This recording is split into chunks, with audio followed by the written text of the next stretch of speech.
4 மணிக்கு மூச்சு விட சிரமப்பட்டு கண்ணு 2 மேல போய் அதன் பிறகு கேப்டனின் இறுதி நொடிகள் குறித்து முதன்முறையாக சொன்ன மனைவி பிரேமலதா. இப்போது அந்த வீடியோ இணையதளத்துல வைரல் ஆயிட்டு வருது. வாங்க என்ன தகவல்னு இந்த வீடியோல முழுமையாக பார்த்து தெரிஞ்சுக்கலாம். அதுக்கு முன்னாடி நம்ம சேனலை சப்ஸ்கிரைப் பண்ணாதவங்க எல்லாம் சப்ஸ்கிரைப் பண்ணிக்கோங்க. பெல் பட்டன்ஸ் மூலமைக்கு நம்ம சேனலோட நோட்டிபிகேஷனை எனபிள் பண்ணிக்கோங்க. விஜயகாந்தின் இறுதி நிமிடங்கள் குறித்து பிரேமலதா பகிர்ந்திருக்கும் தகவல் தான் தற்போது இணையதளத்தில் வைரலாகி வருகிறது. விஜயகாந்தின் இறப்பு செய்தி ஒட்டுமொத்த தமிழகத்தையும் புரட்டி போட்டே இருக்கிறது. விஜயகாந்த் மறைவு அவரது குடும்பத்தை மட்டுமல்லாமல் தமிழக மக்களையும் அதிகமாக பாதித்தே இருக்கிறது. விஜயகாந்தின் மறைவுக்கு பல்வேறு அரசியல் பிரபலங்களும் திரைப்பிரபலங்களும் இரங்கல் தெரிவிச்சுட்டு வந்தாங்க. விஜயகாந்தின் உடலுக்கு அரசு மரியாதையுடன் நல்லடக்கம் செய்யப்பட்டது. இதனையடுத்து தென்னிந்திய நடிகர் சங்கம் சார்பில் மறைந்த நடிகர் விஜயகாந்திற்கு நினைவேந்தல் கூட்டம் ஒன்று சென்னை காமராஜர் அரங்கில் நடைபெற்றது. இதில் திரைப்பிரபலங்கள் பலருமே கலந்து கொண்டு விஜயகாந்த் குறித்து பல விஷயங்களை பகிரப்பட்டது. இந்த நிலையில விஜயகாந்தின் திருவுருவப்படம் திருப்பு மற்றும் நினைவேந்தல் நிகழ்ச்சி சென்னை கோயம்பேட்டில் உள்ள தேமுதிக கட்சியின் தலைமை அலுவலகத்தில் நடைபெற்றது.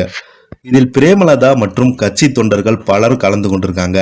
அப்போது நிகழ்ச்சியில் பிரேமலதா தன்னுடைய கணவர் விஜயகாந்தின் இறுதி நாட்கள் குறித்து டிசம்பர் 25 வழக்கமான மருத்துவ பரிசோதனைக்காகத்தான் நாங்கள் கேப்டனை அழைத்து மருத்துவமனைக்கு சென்றிருக்கிறோம். அன்று கிறிஸ்துமஸ் விடுமுறை என்பதால் அடுத்த நாளே அவரை அழைத்து வர சொன்னாங்க. அதோடு எனக்கு எட்டாம் நம்பர் மட்டுமே பயம். எனக்கு கொஞ்சம் சென்டிமீட்டர் அதிகம், 26 கூட்டினால் 8 வரும். ஆனால் பிரேமலதா இதனால் கேப்டனை 26 அழைத்து செல்ல நான் ரொம்பவே தயங்கினேன். ஆனால் அப்படியெல்லாம் இல்லை என்று என்னை வற்புறுத்தி அதே தேதிக்கு மருத்துவர்கள் அழைத்து வர சொன்னாங்க. 2014 இருந்தே விஜயகாந்தின் உலகம் முழுவதும் உள்ள பல மருத்துவமனையில் சிகிச்சை அளித்திருக்கிறேன். அந்த நம்பிக்கை 26 மருத்துவமனையில் அனுமதித்தேன். வழக்கமான பரிசோதனைக்கு பிறகு கொரோனா சோதனையும் நடந்தது. கொரோனா தொற்று உறுதி செய்யப்பட்ட 2 நாட்கள் மருத்துவமனையில் தங்கி சிகிச்சை எடுக்க சொன்னாங்க.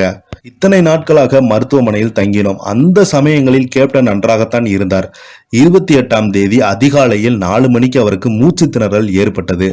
உடனே அவரின் கையை பிடித்து உங்களுக்கு எதுவும் ஆகாது, நிச்சயமாக வீட்டுக்கு போய்விடுவோம், தைரியமாக இருங்கள் என்று சொன்னேன். நான் சொல்வதை கேட்டாலும் அவர் மூச்சு விட ரொம்பவே சிரமப்பட்டாரு. அப்போது மருத்துவர்கள் இந்த முறை ரொம்ப சிரமம், உறவினர்களுக்கு சொல்லுங்கள் என்று கைவிரித்து விட்டார்கள். பின்பு அடுத்த 2 மணி நேரத்தில் விஜயகாந்துடைய உயிர் பிரிந்து விட்டது. இதுதான் அன்று நடந்தது. விஜயகாந்த் அவர்கள் இறந்த பிறகு இன்றுதான் கட்சியினரை சந்தித்தால் இதை உங்களிடம் தெரிவிக்கிறேன். இந்த பிரபஞ்சம் இருக்கும் வரை விஜயகாந்தின் கோவிலாக அவரது நினைவிடம் இருக்கும். அதே போல இங்கு அளிக்கப்படும் அன்னதானம் இந்த பிரபஞ்சம் இருக்கும் வரை இதே இடத்தில் தொடரும். வள்ளல் விஜயகாந்த் நினைவு அன்னதானம் ட்ரஸ்ட் என்று விஜயகாந்த் மறைந்த அன்றே ஆரம்பித்து விட்டேன். இன்னும் எத்தனை ஜென்மம் எடுத்தாலும் விஜயகாந்தின் மனைவியாக வாழ ஆசைப்படுகிறேன். சூழ்ச்சிகளில் விஜயகாந்த் மாட்டியதால் தான் தேமுதிகவின் பாதை எப்படியோ சென்று விட்டது. தொண்டர்களை வாழ வைத்து அழகு பார்க்கும் அன்னையாகத்தான் இனி என்னுடைய வாழ்க்கை இனி இருக்கும். இனி மகளுக்காகத்தான் என்னுடைய வாழ்க்கை என்று கூறியிருக்கிறார் பிரேமலதா விஜயகாந்த் அவர்கள். மக்களுக்காக நான் இனி என்னுடைய வாழ்க்கை என்று கூறியிருக்க விஜயகாந்த் மனைவி அவங்களுக்கு நிறைய பேர் ஆதரவு கொடுத்துட்டு வராங்க. இந்த வீடியோ உங்களுக்கு பிடிச்சிருந்தா லைக் பண்ணுங்க, ஷேர் பண்ணுங்க. நன்றி, வணக்கம்.